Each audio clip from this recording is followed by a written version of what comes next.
Attention, you're listening to The Todd Huff Show, America's home for conservative, not bitter talk and education. Be advised, the content of this program has been documented to prevent and even cure liberalism, and listening may cause you to lean to the right.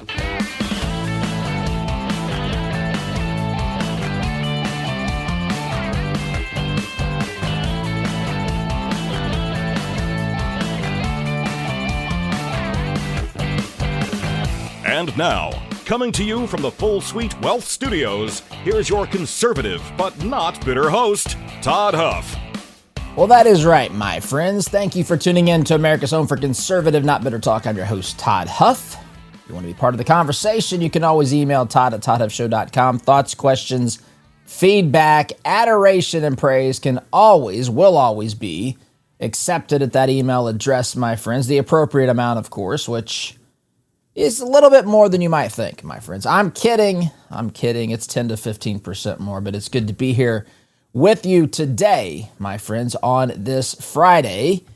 And I want to talk about a couple things today. I want to talk about the state of the government shutdown. I want to talk about that.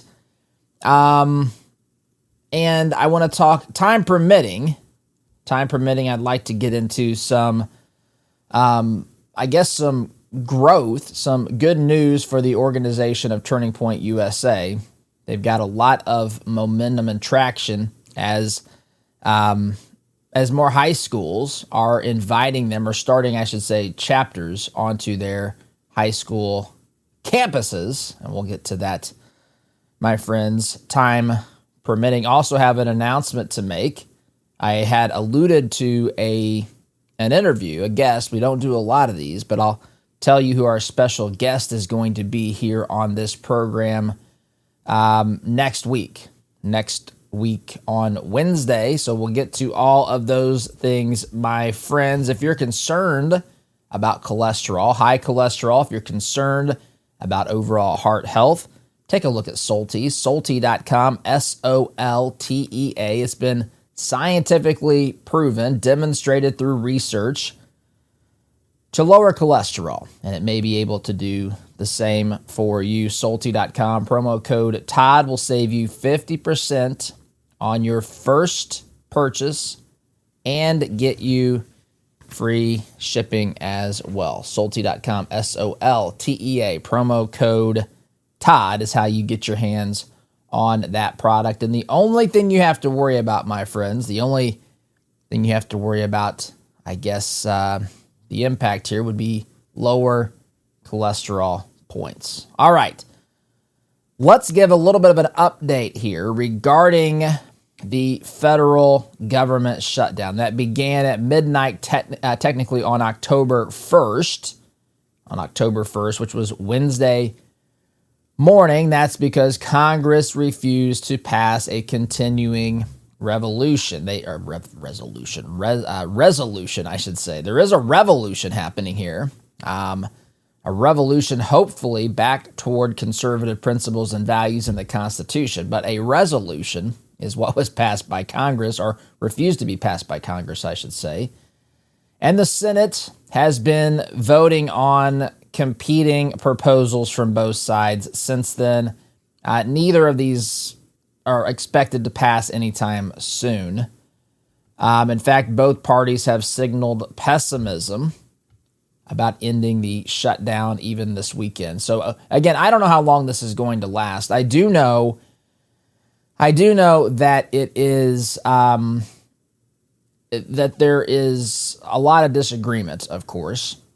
And I do know the solution to this is easy, because Republicans had introduced a clean continuing resolution, a clean CR, that would have kept the government open and simply extended the time to have the negotiations. So to me, the important takeaway here, is that we understand that Republicans said we can keep everything the same and just simply extend the time that we're going to have set aside to negotiate a longer-term agreement. They offered to have a resolution, a continuing resolution that was going to fund the government through November 21st, which is 6-7 weeks, whatever from now.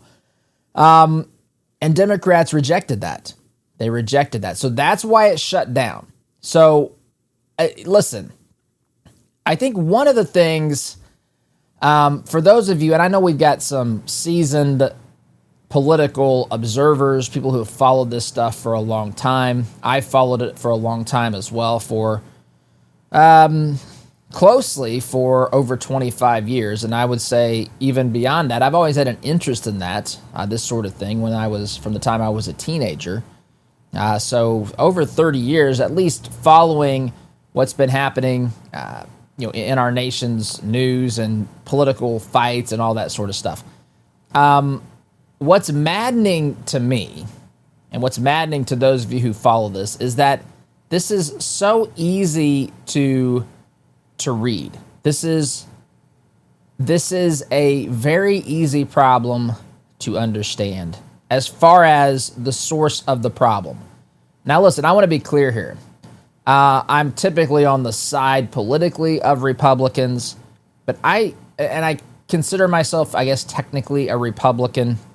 But there's a lot of things about the Republican Party, or maybe I should say about individual Republicans who are running for office and who hold office, that I don't like as well.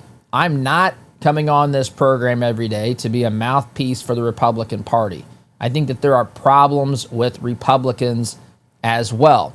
I think those problems typically manifest themselves in an individual's strategy or style or issue, by issue, how individual Republicans think about things or talk about things or whatever. It's less about the philosophy of the Republican Party and more about how it's implemented on a case-by-case basis or how leadership manages things, that sort of stuff. But they're politicians still, right? And politicians do politician things, both sides of the aisle. So I'm not here to be a defender of the Republican Party. In fact, if you listen to this program for any length of time, when I talk about this state of Indiana, there's a lot of things I don't like about the Republicans in this state. In fact, I do like Governor Mike Braun.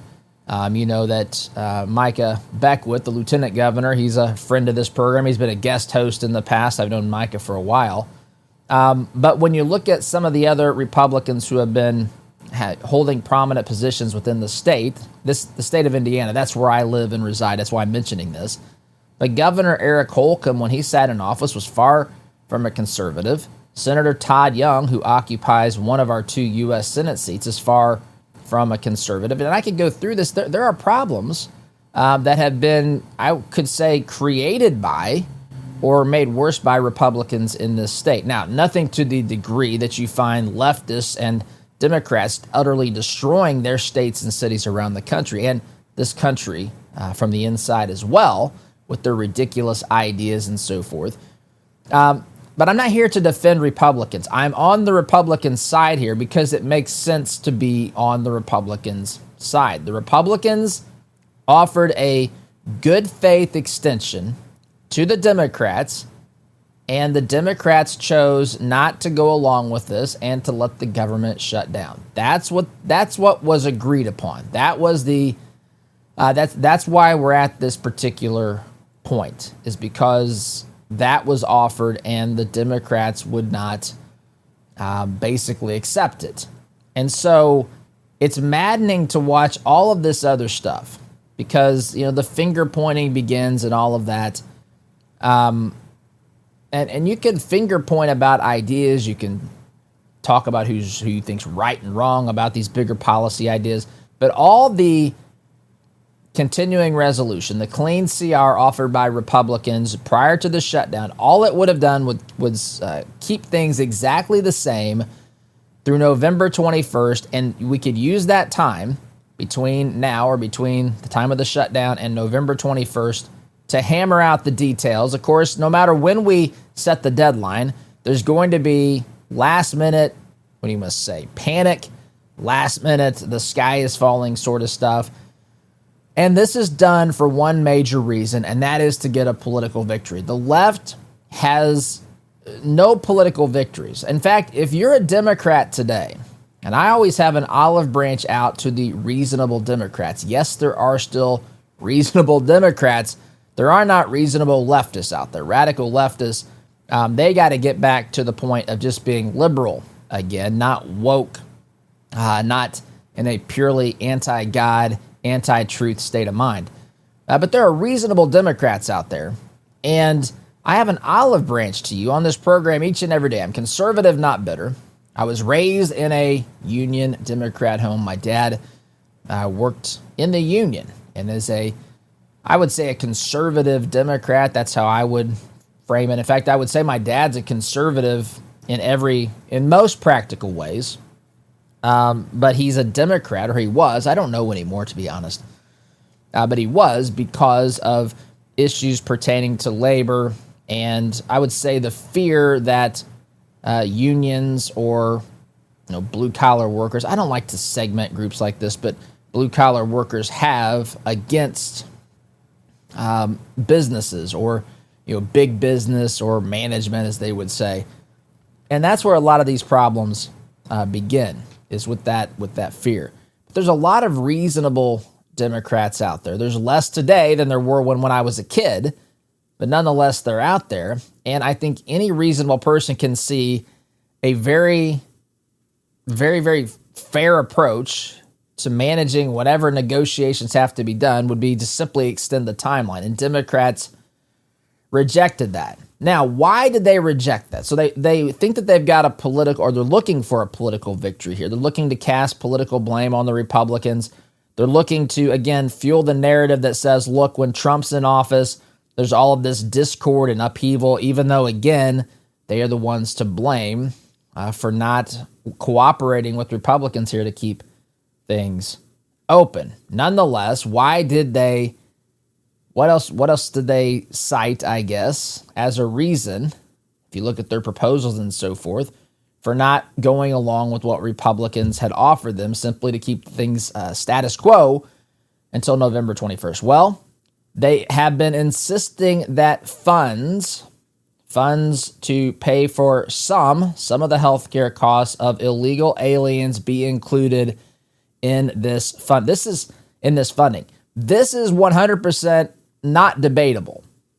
Democrats are seeking to restore Medicare and ACA cuts, that's Affordable Care Act cuts, and these cuts were made in the one big, beautiful bill that was passed earlier this year.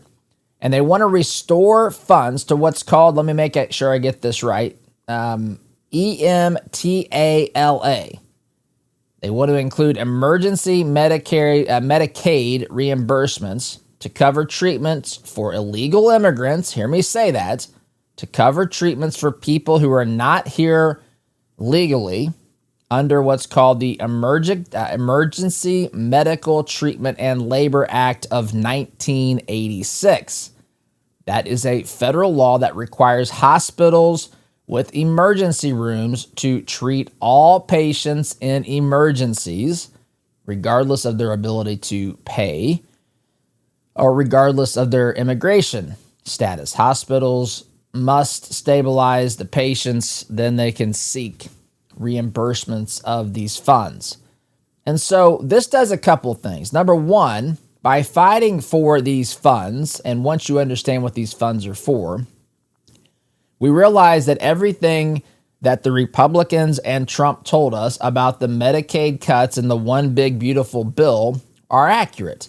The cuts to Medicaid are for people who are receiving federal funds who aren't even supposed to be here in this country legally. They're not supposed to be here. They're here illegally.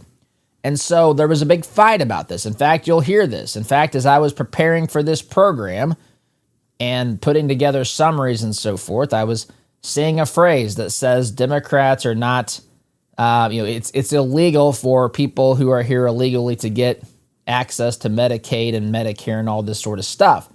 But if you dig a little bit deeper, you find out, in fact, it's not even deep that you have to dig. It's just beyond the first layer of understanding what Medicaid is. There's these emergency funds. And again, there's two things going on here that I want to talk about. Number one, the Medicaid funds were going to pay for health care for people who were not supposed to be in this country legally. They're illegal aliens. Medicaid funds are being used, and they're wanting to allocate more of them for this. Now, you can say, listen, I'm not here to say that some of this stuff isn't understandable. I mean, the idea here is, we have a healthcare system that doctors and people in healthcare are there to provide services. If someone's in dire need, then they are going to provide services. And I would say that that's a good thing. First cause no harm, the Hippocratic Oath, these sorts of things come to mind as I talk about this. Of course, these things fly in the face of when you talk about issues like abortion. That's the direct cause of harm to the unborn child. Or when you talk about transgender surgeries and operations, especially for minors, the whole first cause no harm sort of thing goes out the window. But the idea, when it's fairly followed, is a good thing. To have healthcare professionals that say if someone's in dire need, we're not going to turn them away. Maybe if it's an elective process, if it's a non-emergency situation, hey, you've got to be able to prove that you can pay for this and that sort of thing. But if someone is in a very critical situation, we're going to treat them until they get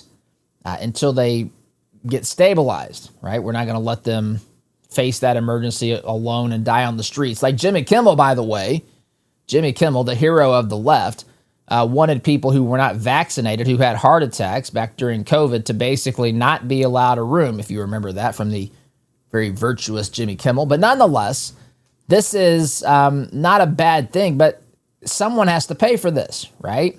Someone has to pay for this. And you can't begin to say, well, if you're a certain person or a certain immigration status, we're suddenly going to let you suffer without having sort of treatment. That goes against the idea. This is an emergency sort of situation.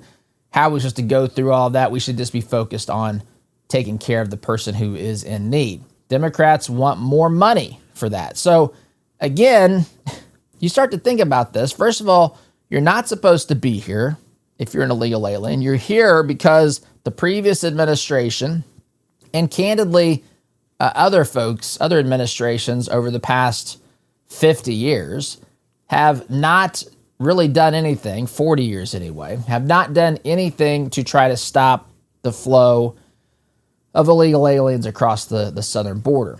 By the way, I talked about the terrorist cells, the sleeper cells. It's amazing to me the number of people, especially on TikTok, who think that that's just made up information. But, you have people coming across the border just in general who aren't supposed to be here, and you have people who are known terrorists as well coming across the border that are intending to inflict great harm on this country. But make no mistake, back to the issue here, Democrats are stopping negotiations because they want more funds to pay for healthcare services of illegal aliens who are in this country. There is no debate on this. That's what they want. By the way, the CBO, the Congressional Budget Office, said that since 2021, Americans have paid $16.2 billion on healthcare, Medicaid in particular, spending on illegal immigrants. I thought Medicaid didn't go. See, this is a lie. This is a lie from the left. This is precisely what Trump and his administration were trying to limit. Let's get the people out of here who aren't supposed to be here, and let's cut the federal dollars that we're spending on these folks in areas like this. This is exactly what the Trump administration said, and it's exactly the opposite of what the Democrats and the media tried to tell you. So that's the first thing to note here. The other thing to note here is that, remember this idea, when the left talks about healthcare, they talk about that healthcare is denied people. See, this is not true either. Healthcare is not denied people in these situations. Again, if it's elective, if it's something that's non-emergency, it's a different situation. But if there's immediate health care needed, it is provided. The question about health care is always who pays for it. Who pays for it? Not whether or not it's provided in these situations, because it is. Again, something else that they've told us for a long time, people are denied health care. This is an example of when people are required, hospitals are required to treat people in emergencies, all patients, regardless of their ability to pay, regardless of their immigration status. Again, we're told that they're denied basic health care, and they are not. Democrats' the bills that they have proposed do not create new benefits, but they want to restore the funding that has been cut that pays for the Medicaid funding, that pays for this sort of health care benefits for illegal aliens. That is the facts, my friends. Them's the facts. My friends, let's be honest. When your financial world starts getting a little more complicated, you need more than one-size-fits-all advice. That's where Full Suite Wealth shines. Our team specializes in working with families and individuals at your level, offering personalized guidance that goes far beyond the basics. Full Suite Wealth helps you see the big picture and make confident decisions about your legacy. It's all about having a dedicated team guide you every step of the way so that you can focus on what matters most: your family, your goals, and your future. Want real confidence in your financial life?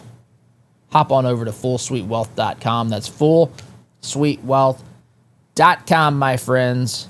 Jason and his team will take good care of you, build your legacy, secure your future. All right, so I'm at about a minute shy of the break here, and I think what I'm going to do, as I'm looking here really quickly, I'm just going to tell you. This is an Easter egg. I wasn't planning on popping in here, but we're going to do that. On Wednesday of next week, October 8th, we're going to have the good pleasure here of speaking with the son of the President of the United States, Eric Trump, and he'll be joining our program on Wednesday during the second segment, which will be about this time on Wednesday in the program. So I wanted to share that with you. I'm excited. If you have questions that you would like me to ask Eric Trump, I invite you. You can email me, Todd@toddhuffshow.com. You can also text those questions to 317-210-2830. I'll take a look at all of these. Obviously, I won't be able to get to all of them, but I'd love to hear your thoughts about where we can steer this conversation. Todd@toddhuffshow.com or text 317-210-2830. I have to take a break, my friends. Sit tight. You're listening to Conservative Not Bitter Talk. I'm your host, Todd Huff. Back in just a minute.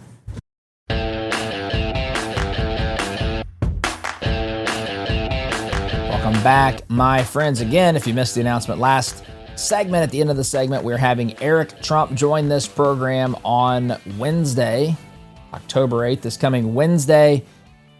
And I welcome your thoughts on what we could ask Eric on the program. You can email me your thoughts, 317-210-20. Well, that's my text message, Todd@toddhuffshow.com, or you can text us at 317-210-2830. We announced this in our email newsletter, The Daily Truth, here yesterday, but I wanted to tell you as well. But the reason we do that is because that's a direct line. People can just respond with their questions. And as a subscriber to the newsletter, you get some of this sort of stuff a little bit quicker. It's where it's eventually, I think it's at least going to be connected with this, the concept of the inner circle. We may rename it the inner circle, to be quite honest. But anyway, being part of the inner circle, you get some information first, some of the behind-the-scenes stuff. It's kind of what the newsletter is to begin with. You can sign up for that, by the way, at toddhuffshow.com/truth. Totally free. Check that out. There's a couple things I didn't get to last segment that I want to make sure that I get to. I would say the best argument that Republicans have, or that both parties have, that they're trying to make, I guess I should say, the best way to present both of them fairly, best I can. Republicans are saying Democrats are trying to use taxpayer dollars to pay for illegal immigrants' health care.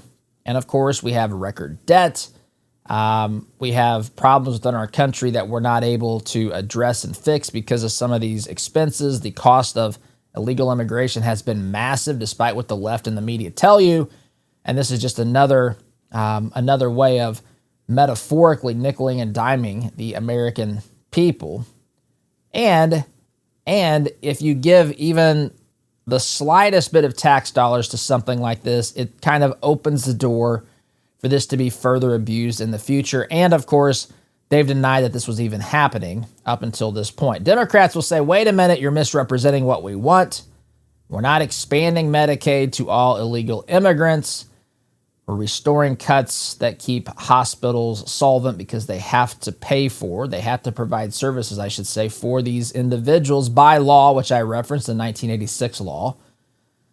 And without reimbursements, these hospitals could collapse, and then that could lead all citizens in those small communities in particular to lose access to health care. Emergency Medicaid is moral and practical. That's what I think the left would say, I think fairly. I think that this is, again, I think we've learned some of the core things here that we referred to, or I guess referenced last segment. Now, one other thing I want to get to.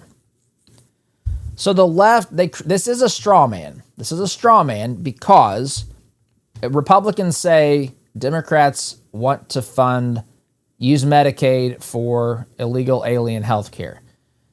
Now, I don't mind the left responding and saying we're not asking for an expansion of Medicaid to cover healthcare, all healthcare for illegal aliens. It's a specific type of healthcare which we've covered. I don't mind that. That's a fair response. But it's a straw man to say that that's what Republicans, I should say, to make the claim that Republicans are saying Democrats are trying to create a new program here.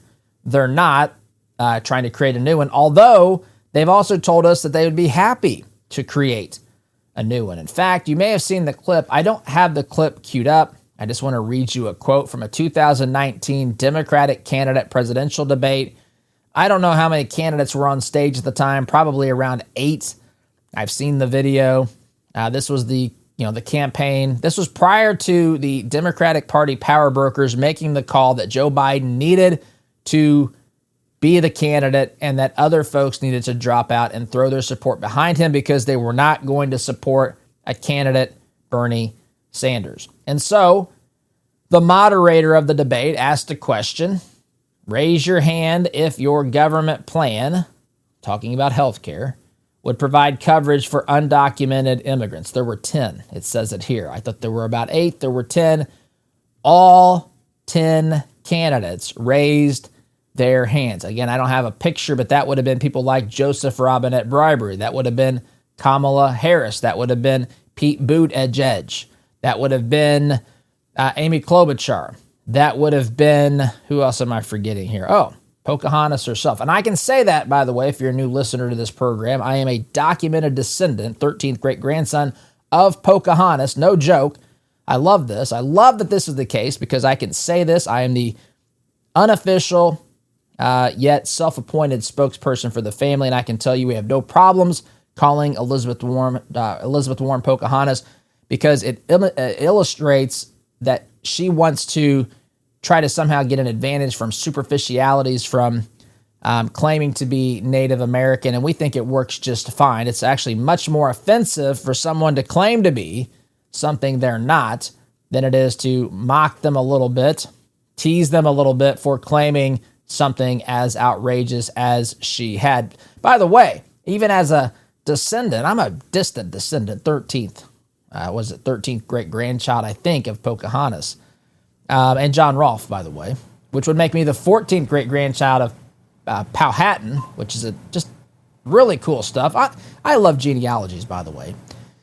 Anyway, I've never once told someone I'm Native American because of that. In fact, we have closer relatives who are Native American, and that's just not how normal people don't think about things like that and try to position things like that.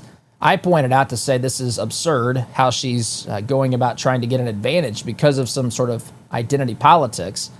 But nonetheless, my friends, it is still pretty interesting and cool, and I have some fun with it. But that's who was on the stage. And there's others. I forget who else was up there. But All their candidates, all 10. It wasn't half. It wasn't, 3/4. It wasn't 90%. There was not a single holdout. Every single one of them raised their hand and said that they wanted their health care plans to include coverage for, as they put it, undocumented immigrants, as I put it, illegal aliens. And all 10 of those candidates raised their hands. Biden in 2019 said this. This is another quote.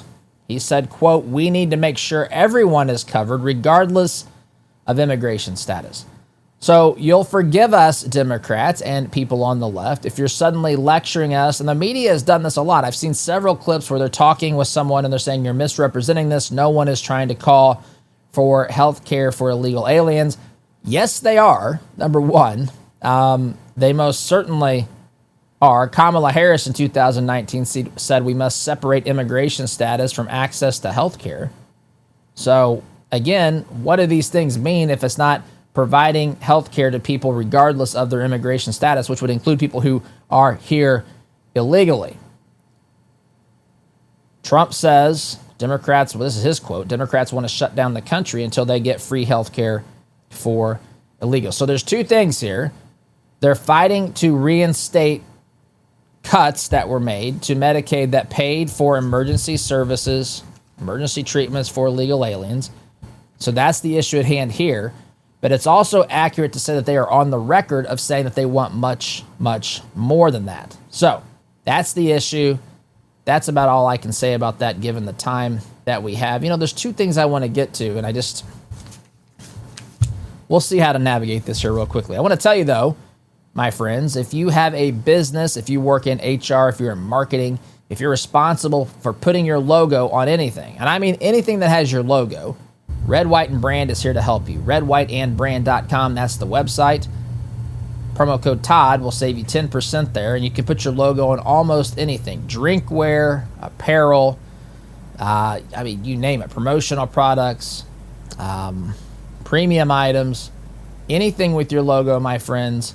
Red, White, and Brand is here to help you. redwhiteandbrand.com, promo code Todd saves you 10%. And if you complete your order online, you'll get free shipping as well. redwhiteandbrand.com, promo code Todd will save you 10%. I'm going to jump into something and just mention this because I really want to get to something else I didn't have time to talk about in the final segment. But I wanted to mention here, and I hit this off the top, Turning Point USA is expanding now after the assassination of Charlie Kirk. They have announced recently that there are 2,700 new high school chapters that are opening nationwide. And that's an expansion that comes again in the wake of the tragic assassination of Charlie Kirk. It was part of his vision, part of his legacy. This is one of the largest youth-based expansions of a conservative movement in the history of this great nation. This is good to get this information, these opportunities in front of young people, especially young people who are being told lies. Listen, I don't want to say every public school teacher is lying or anything like that, but there's a lot of deceit, a lot of hatred against the conservative movement, against conservatives. There's a lot of hatred against of America in some of these classrooms, even at the high school level. This is a great way to combat that. This is wonderful news. Congratulations. It's sad how we got here. It's tragic how we got here. But again, his legacy and his vision is going to get more traction here, and I think that that's absolutely wonderful. I have to take a break, my friends. Sit tight. Back here in just a minute. Welcome back, my friends. Final segment of the week. And I want to get into one more thing that I've talked about a few times this week, but I want to give you a bit of an update on. Before I do that, my friends, you know that investments are like the seeds that we plant. You know that these things grow, they multiply. But the question is, are they bearing the kind of fruit that we want? Or are they bearing a kind of fruit that we didn't expect? At 48 Financial, they believe your money should reflect your values. I believe that as well, my friends. We can't control every little facet of every company's decisions and so forth, but we can certainly invest our money based upon wise decisions with companies who are not going against our beliefs and values. And 48 Financial has tools has tools to help you do that. They specialize in wealth management and biblically responsible investing. They screen out those companies that do not align with your principles, your values, your faith. It's all part of what they call purpose-centered financial planning, helping you live a life of meaning and purpose. If you want to see if your investments align with your values or to what degree they do, hop on over to 48financial.com/Todd. 48financial.com/Todd. You can take an assessment. It's quick. It's easy. 48 Financial, they're here to help you worry about your money so that you don't have to, my friends. 48financial.com/Todd. That's where you can take that assessment. I did it. It's painless. It's quick and easy.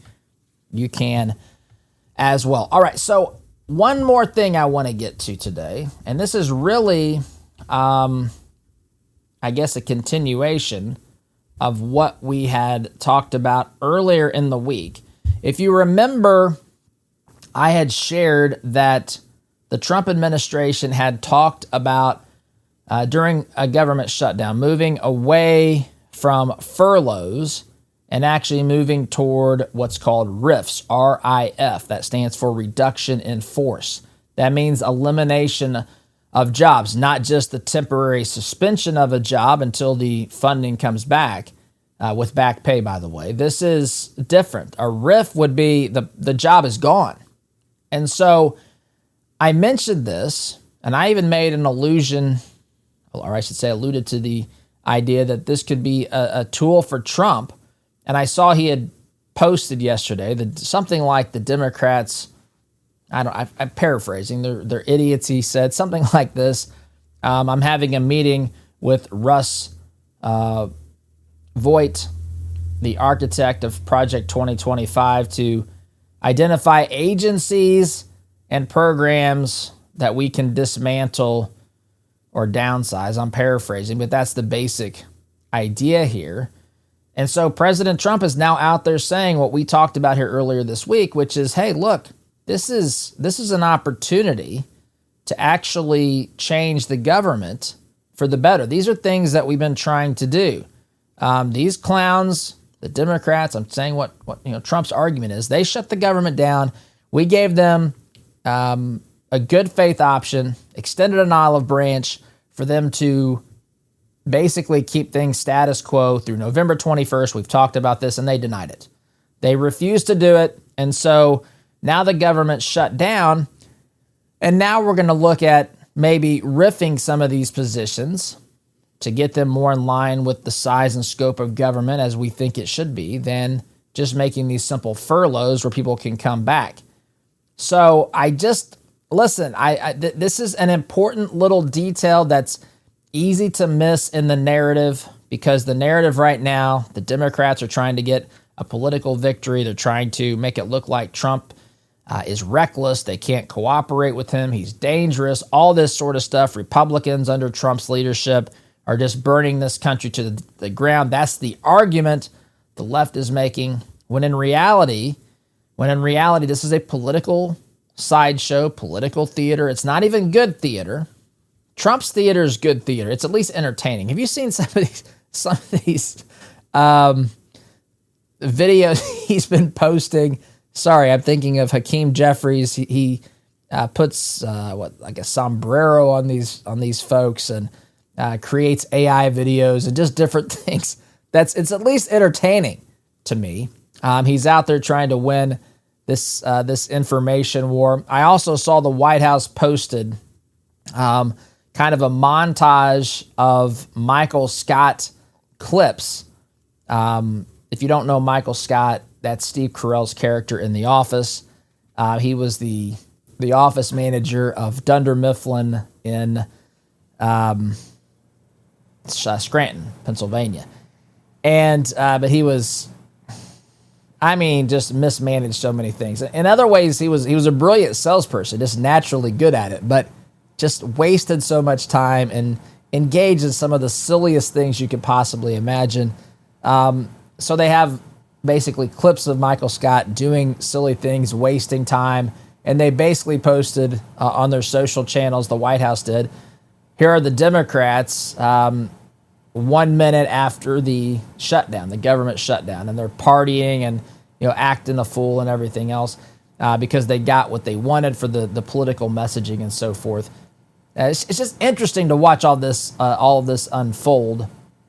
And really, we should keep our eye on things like this, because if Trump is able to riff some of these positions, this might be the quickest way to cut the size and scope of government that exists. I don't know that he can, but he's at least making overtures to those, Project 2025 in particular, who has big plans to reduce the size of government.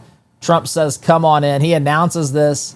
He took a lot of criticism during the campaign of being a part of Project 2025 or having that be part of his agenda and so forth. Now he's just kind of taunting them with this and pointing to the possibility of rifts. I've got to go, though, my friends. Have a great weekend. We'll see you soon. SDG.